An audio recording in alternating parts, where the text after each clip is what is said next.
Çinlərin ağzında qızıl dişlər var idi. Həmin qızıl dişləri adi kəlbətində çəkməyə başladı. Əhmədi gözümüzün qarşısından çıxardı, onun başını kəsdilər və bu topu kimi oynatmaya başladılar. Doğru, biz heç birimiz baxa bilmirdik, o səhnəyə basmaq çox çətin idi, çox əzablı idi. Dışarı demək olar ki, boğazıma dirənmişdilər ki, hamilə qadının qarnına adi bıçaq var, yarıb, onun körpəsini və ölünü tələf etdilər. Ağaca bağlanmışdı evin kişisi, ağaca bağlayarak onu yandırmışdı.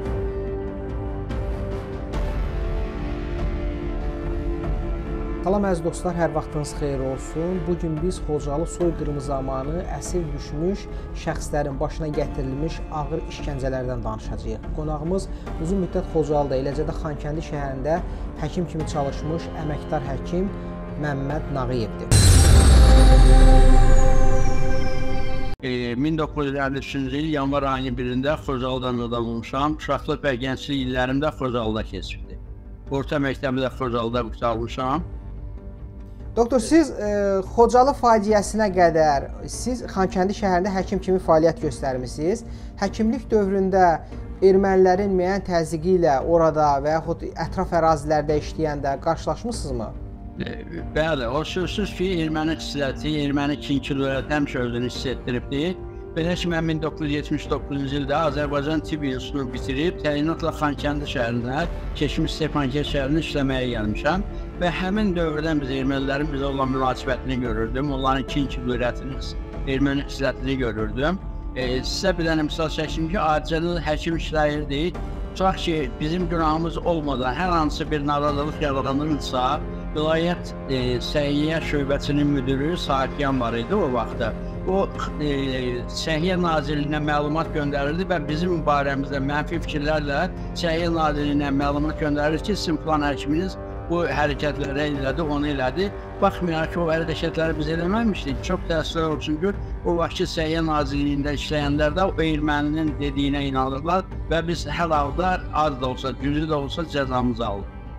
Başqa bir misal deyim də burada faciə keçməmişdən, bir dəfə biz 1987-ci ildə Qərbi Azərbaycandan, Ermənistandan olan bir dostumuzun Rasim adında həkim idi, onun toyuna getməliydik.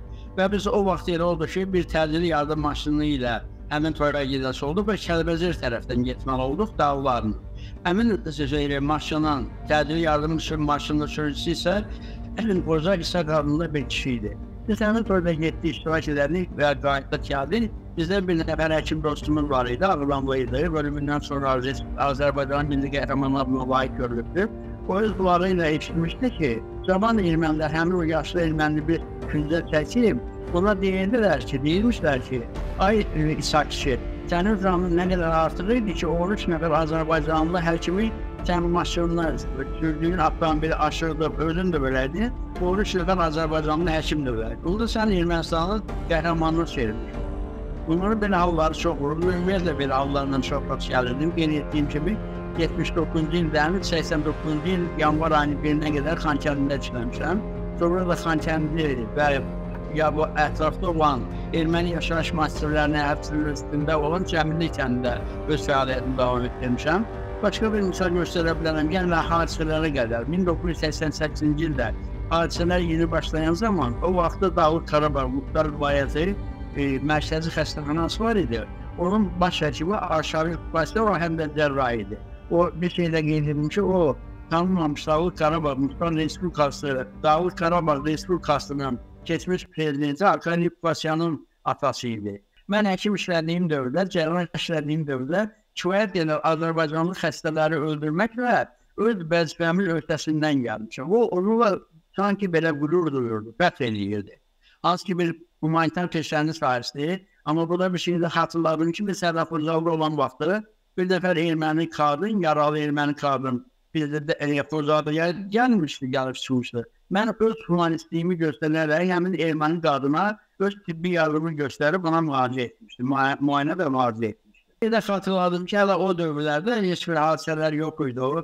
Lap belə mən orta məktəbdə oxuduğum illərdə, yəni 73-74-cü illərdə bizim Xocalının çox yaxşı idman klubları var. Siz bu soyqırım baş verən günə qədər bu belə deyək də fevralın əvvəllərindən etibarən orada yaralanmış, yəni ermənilərin hücumu nəticəsində yaralanmış şəxsləri müalicə edirdiniz. Bəs həmin gün hardaydınız? Soyqırım baş verən gecəsi hardaydınız? Bir şey qeyd edim ki, mən ümumiyyətlə axırıncı 10 il olardı ki, Xocalı soyqırımına qədərki günə qədər, yəni fevral ayının 25-nə qədər axırıncı 10 il olardı ki, mən evimizdə gecələmirdim. Ancaq xəstəxanamız olsa da xəstəxanamız fəaliyyət göstərmədiyindən və bütün tibb işçilərinin Xocalını tərk edib getdiyindən orada yeganə qalan həkim mən idim və məndən əlavə 3 tibb bacısı var idi. Bütün xəstələrin və yaralıların ümidi ancaq bizdə idi. Ona görə biz də əlimizdən gələn hər bir şeyi onlar üçün etməliydik, əsirgəmir. Həmin gündə, hadisə gündə, faciə gecəsi mən yenə də bu 4 illik müharibə ərzində Xocalıya yeganə köməyə gələn 21 nəfərlik bir dəstə var idi. Aqil Quliyevin dəstəsi, ölümündən sonra Aqil Quliyev Azərbaycanın milli qəhrəmanlarına layiq görülür. O Aqil Quliyev özü və bir nəfər döyüşçü, deməli Cabbar Zeynalov yaralanmışdılar və onlar Kamran Daidənin bir 2 ildə qalırdılar. Elə onların müayinə və müalicəsində mən həmin gecədə bütün yaralılarıma, xəstələrimə mən Kamran Daidəyə qayıtmışdım və gəlib yorumun olduğunu təxminən saat 9-dan uzanıb yuxuya getmişdir.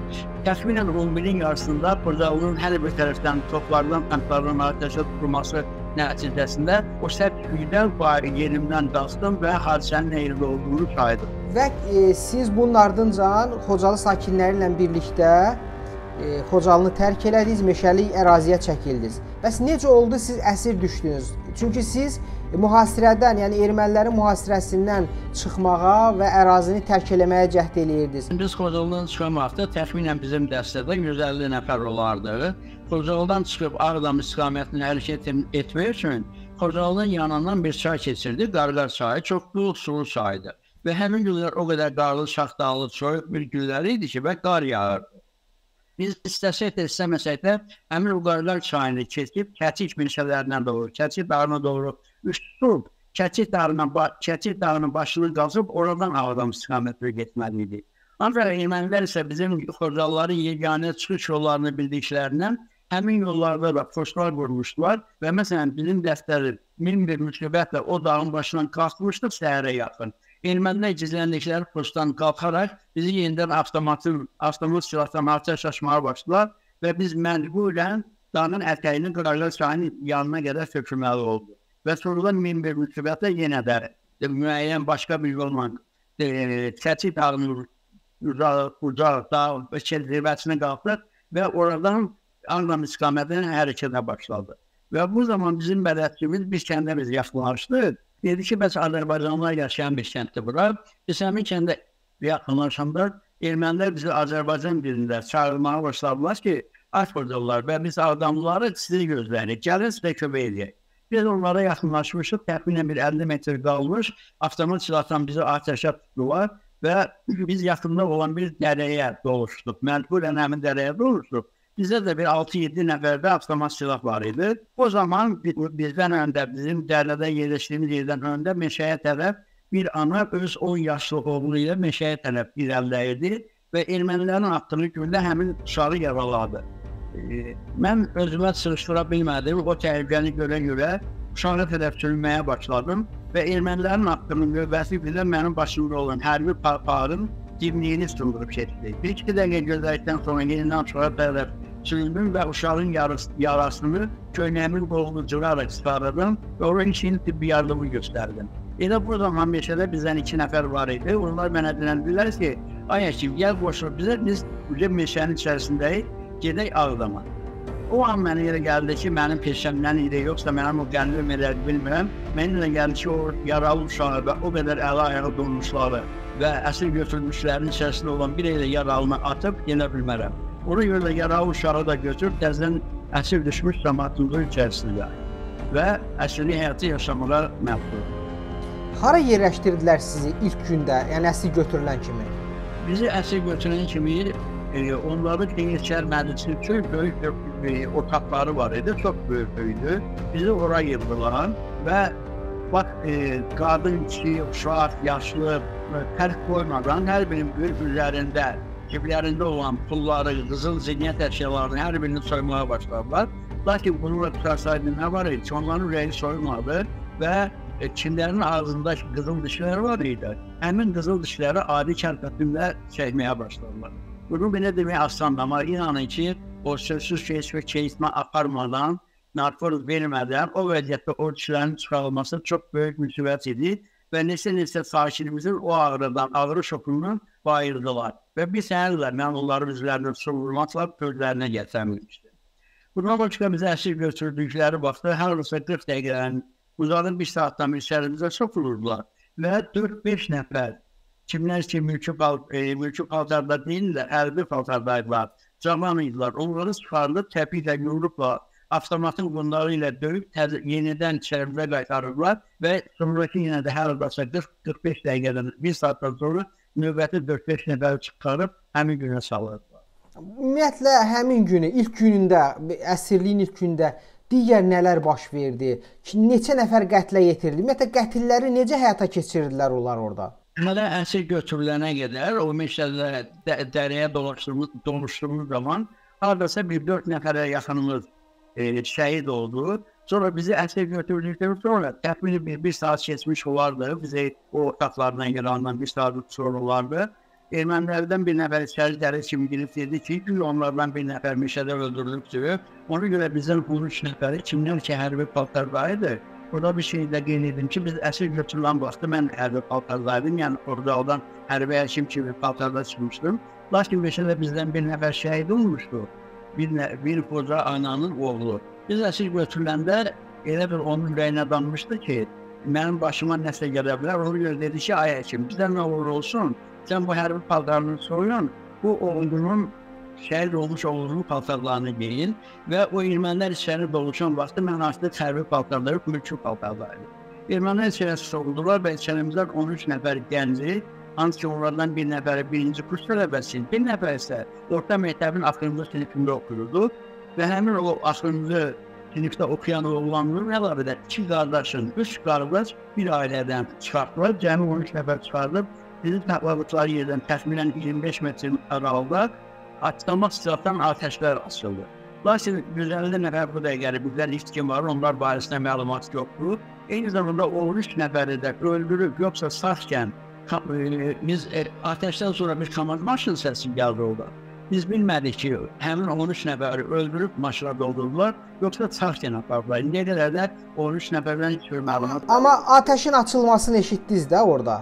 Benim atəşin açılmasını eşitdik, komand maşınının oraya yaxınlaşmasını da eşitdik, amma sağkən yoxsa öldürülmüş vəziyyətdə aparıldıqlarını bilmədik. Başqa bir misal deyə bilərəm ki, 88-ci ildə hadisələr başlayanda Özbəkistandan qovulmuş Axsqa türklər var idi. Onlar da burada məskunlaşmışdılar. Hadisə zamanında bizlə bir nəfər Əhməd adında Özbək oğlanları Axsqa türkü var idi. Əhmədi gözümüzün qarşısından çıxardı, onun başını kəsdilər və bu tubu kimi oynatmağa başladılar. Doğru, biz heç birimiz baxa bilmirdik, o səniyə basmaq çox çətin idi, çox əzablı idi. Amma ermənilər bizi məcbur eləyirdilər ki, başınızı qaldırın, baxın və görün ki, biz nəyə qalır. Və məcburən bizim həmin səniyə basmağa var idi.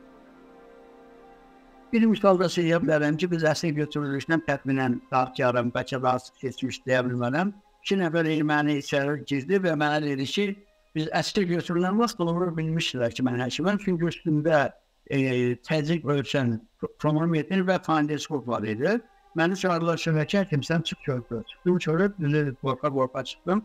Dedilər ki, sizdə kimdəsə bir nəfərdə pneumatik silah olurdu.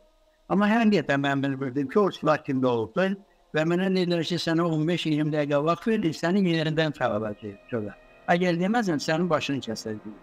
Mən elə bildim ki, belə mənim qorxulmam üçün bunu oynayırlar. İçəri gəldim və bizim cəmaatımız dedi ki, sən arxayın deyilər ki, həm problem yox, Nicat adında bir oğlanda olsa, o çünki artıq onsuz ağırdan tərəfə keçir. Oradan bir yeni keçmişdi, məni gəlib yenidən çıxardılar bayra və dedilər ki, öyrəndim mi kimdə olursa? Dedim, valla mən bilmirəm, sərə dedim ki, həkim adamım. Belə bu anda mənim istəyimdən avtomatik bunları elə vurub yerə yıxdılar və hər ikisi sinəmə çökərək əllərində iri bir bıçaq var idi. Həmin bıçaqla sinəmə çökərək bıçağı demək olar ki, boğazıma dirənmişdilər ki, həmin an bir maşın gəldi, saxladı ve oradan 2 nəfər mülki paltarda kimsə yerə indi və o ermənilərə nə dedilərsə, ermənilər də mənim sinəmdən qalxıb, yenidən mənim cəmaatımızın içərisinə qaytardı. O hadisə ki, o mənim qismətimdə vermiş, hələ yaşamalıymışam, Allah qurulmaz. Buna görə də bugün sizə müsahibə verə bilirəm. İnşallah gün olaraq siz qısalda müsahibə verin. Orada hətta hamilə qadınlara da işgəncələrin verildiyi faktı da var. Belə bir hallarla orada qarşılaşmısınızmı, şahid olmuşsunuzmu belə bu halların? Bəli, belə bir fakt da bizim dəstədə olan, bizi qeyd etdiyim gibi 150 nəfər dəstəyidik. Azalandan sonra, yəni meşədə əl-ayağı donub qalanlardan, öldürülənlərdən sonra təxminən 130 nəfər qalmışdır. 130 nəfərin gözü qarşısında hamilə qadının qarnını adi bıçaqla yarıb, onun körpəsini və ölünü tələf etdilər. Bu erməni vəhşiliyidir və bir şey də deyim ki, ümumiyyətlə Xocalı faciəsi zamanı kəsilmiş başları və digər bədən orqanlarını, çıxarılmış gözləri, yandırılmış insan cəsədlərini göründə bir daha yəqin edirsən ki, vəhşilər arasında vəhşilərdən daha çox yırtıcı olan ermənilər də var. Bu doğrudan fakt belə. Yəni itkin düşən uşaqlar varmı hazırda da Xocalıda? Uşaqlardan, hardasa onların 4-5 yaşı olardı, şəhərimizdən apardılar və sonra biz o uşaqların geri qaytarıldığını şahidi olmalı. Çox güman ki, onları da götürüb konteynerli oradan da Yerevana apardı. Yəni belə hal olmuşdu, bəli, bizim gözlərimizdə. Qadınlara digər hansı işgəncələr verilirdi? Döyürdülərmi, onları təhqir edirdilərmi? O təhqir onlardan üçün adi bir hal idi. Bəli, elə bizim dəstənin içərisindəcə də təhqir edirdilər. Bir arada bizim içərimizdən bir 8-10 nəfər qadını çıxarıb aparmışlar başqa bir otağa. Açığı deyə bilmərəm nə olmuşdur, amma təzən haradasa bir 40 dəqiqə, 50 dəqiqədən sonra həmin qadınları qaytarıb içərimizə gəlir. Yəni, onlar olursa fərq görmürdülər. İstəyir gəncə verəndə, istəyir təhqir edəndə qadındır, yoxsa kişidir, yaşlıdır, yoxsa cavandır, uşaqda heç nə fikir vermirdi. Heç bir fərq qoymadan o bildiklərini edir. Birisi, mən o tutaq barmaqlarının çıxarılmasının, dırnaqların çıxarılmasının şahidi olmuşam. Sonra bıçağın ucu ilə bədənlərin deşdiklərinin şahidi olmuşam. Amma hansısa bədən orqanının və yaxud gözlərinin çıxarılmasına açıqlıq yox, görmür. Neçə gün əsirlikdə qaldınız orada və necə oldu oradan xilas oldunuz? 27-si səhər-səhər biz əsir götürüldük, səhvən gəldik, Dərraz kəndi deyilən kəndə, erməniləri yaşayan bir kənddir və aynı həmin ili, fevral 29-dan idi, 29-da fevralda isə oradan dəyişdirilərək azad oldu. Əsir götürülənə qədər bəlkə də 20 nəfəriniz meşədə mi qaldı, öldürüldü mü? 130 nəfər olardı, 130 nəfərdən də 30 nəfərini bizi boşlayan vaxtı, azad edən vaxtı 30 nəfərimizi ayırdılar. Mən də həmin 30 nəfərin içərisində idim, Xankəndinə aparmaq üçün. Sonra bayaq qeyd etdiyim kimi 13 nəfərin içərisində 3 uşaq, 3 nəfər bir ata ilə ananın, Kamil dayı ilə Matan xalanın uşaqları idi, övladları idi. Nədən təsir etdi deyə bilmərəm. Matan xala yalvarmağa başladı ki, mən 3 oğlumu öldürdünüz. Heç olmasa həkim oğlumu boşlayın, güya mən də oğlanlarıyam. Boşlayın, bu bizə heç olmasa tibbi yardımı göstərəm. Ona görə 30 nəfəri kəsilib, yenidən məni ayırdılar. Biz o vaxt da mən çox qorxdum ki, bizi gətirib Ağlamı sərlərinə qədər. Abdan Lülafı kəndində gətirib dəyişdirər, dəyişmədilər, orada azad edərlər. Mən qorxdum ki, bizim içərimizdəki yaralılara xidmət eləmək üçün, onlara kömək eləmək üçün aparmağa, bəlkə də ona görə boşlayırlar. Bəlkə də həmin yerdə səyirətdə məni də gülər yerdilər. Amma çox şükürlər olsun ki, yox, həmin yerdə məni də boşladılar və adama gəlib çıxarlar. Əsirlik dönəmində olduğunuz müddət ərzində yəqin ki, orada sizin tanıdığınız ermənilər də olub, o Azərbaycan kəndləri olub ki, hansı ki, orada ətraf ərazilərdə ermənilər də kompakt yaşayıblar. O tanıdığınız ermənilərdən sizlə belə deyək də, diyaloqu olanlar olurdumu? Onlarla nə danışırdınız? Onlar bu vəhşiliklərini nə ilə əsaslandırmağa çalışırdılar? Bir şey deyim ki, doğrudan da o yerli ermənilərlə Yerevandan gələn ermənilər arasında çox böyük fərq vardı. O yerli ermənilər, o nə qədər adam demək istəmirsə də, bizə nisbətən mülayim yanaşırdılar. Amma o erməni komandirlər inanın ki, bax, bizi orada qanımızı içməyə hazır idilər. Biz əsir götürüləndən sonra mən paltarım dəyişdirilmişdi, o anamın oğlunlu paltarı hesabına. Amma əlimdə bir dənə suratım qalmışdı. Birazdan sonra mənə bir nəqəl erməni yaxınlaşdı və ki, sən doktoruna girsən, o Xankəndə işləyən dövrdə bizə hamısı familiyamızdan çağırırlar. Dedim, bəli, doktor Magyan, biraz da baxdım ki, bəlkə nəsə olsun, indi onun əvəzin xüsusi qəddarlıqda alacaq. Dedi, bəs sən vaxtilə mənim atamın orada bir yaxşılıq eləmişsən. Ona görə bu quşlaqlı soğan verməyə bir dənə köynək quşqa vermişdi. O quşqa ilə də mən gəlmişdim ağırdan, o bayaq ağır çəkdi, milli qəhrəman Muxtar Qasımov həkimdir. Onların evinə gəlmişdim, o vaxt o quşqanı çıxartdım, o mənə başqa bir paltar giyinilmişdi. O da demişdi ki, ay Muhammed, vaxt olan ki, biz də o erməniləri əsir götürərik. Onda onun quşqası müqəddar verəsən ölməkdə. Çox təəssüflər olsun ki, onun ölümdə döyüşlərin birində şəhid oldu və milli qəhrəman adını gedər yüksələ bildi. Əsirlərlə biz danışarkən xüsusilə Qaradağlı faciəsi zamanı əsir düşmüş Qaradağlı sakinləri ilə də biz müsahibə aparmışıq, müsahibə almışıq onlardan. Onlar bildirirdilər ki, ana, bala əsir düşən şəxslər olanda xüsusi işgəncə ilə övladı ananın gözünün qarşısında qətlə yetirməkdən onlar bir həzz alırmışlar. Yəni, dəqiqləşdirəndə ki, burada bir ana-bala var, övladını ananın gözünün qarşısında xüsusi işgəncələrlə öldürülmüşlər. Xocalı əsirləri arasında da belə bir hadisələr olubmu? Belə hadisələr olub. Bax, bizim olduğumuz dəstədə elə bir şey olmayıbsa, amma bizdə də neçə nəfər o cür olmuşdu. Qızlarının gözü qarşısında ağaca bağlanmışdı evin kişisi, ağaca bağlayarak onu yandırmışdı. Bir dənə misal bunu deyil. Adı indi yarımlığını çıxıb belə həmin adamı. Belə hadisələr, belə hallar olmuşdu.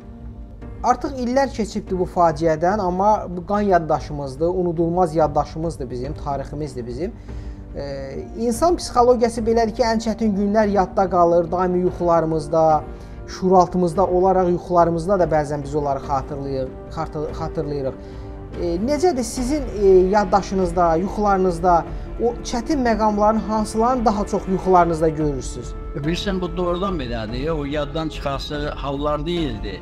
Elə bir müsibət idi ki, o heç vaxt bizim yadımızdan çıxmıyorlar və oradan da mənim də yuxuma mütəmadi olaraq tez-tez həmin anlar gəlib gedir. Elə bir tərəf o Məhəmməd Seyid xan kəndində işlədiyim dövrdəki hallar, siz də əsir götürülən vaxtı bizim başımıza getirilən müsibətlər, ən çox o gözlərimiz qarşısında Əhməd adında deyilib, oğlanın başının kəsilib, top kimi oynanılması və yaxud diri-diri cəmaatın ağzından heç bir şey aparmadan dişlərinin adi şərfətinin də kəsilməsi, istər mənim özümü bayra çıxarılaraq, dışarın boğazına dirənənə qədər o anlar heç vaxt mənim yoluna çıxmır və yuxularımda tez-tez görürəm və uzunlaşlı şeylər görür onlar və bir şey də elə burada qeyd edin ki, ümumiyyətlə Xocalı da yaddan çıxarsa bir algı biraz kənara çıxım ki, mən elə hadisələr təzə başlayan vaxtdır. Baxmayaraq da Xocalıdan hərbi həkim kimi gəlmişdim.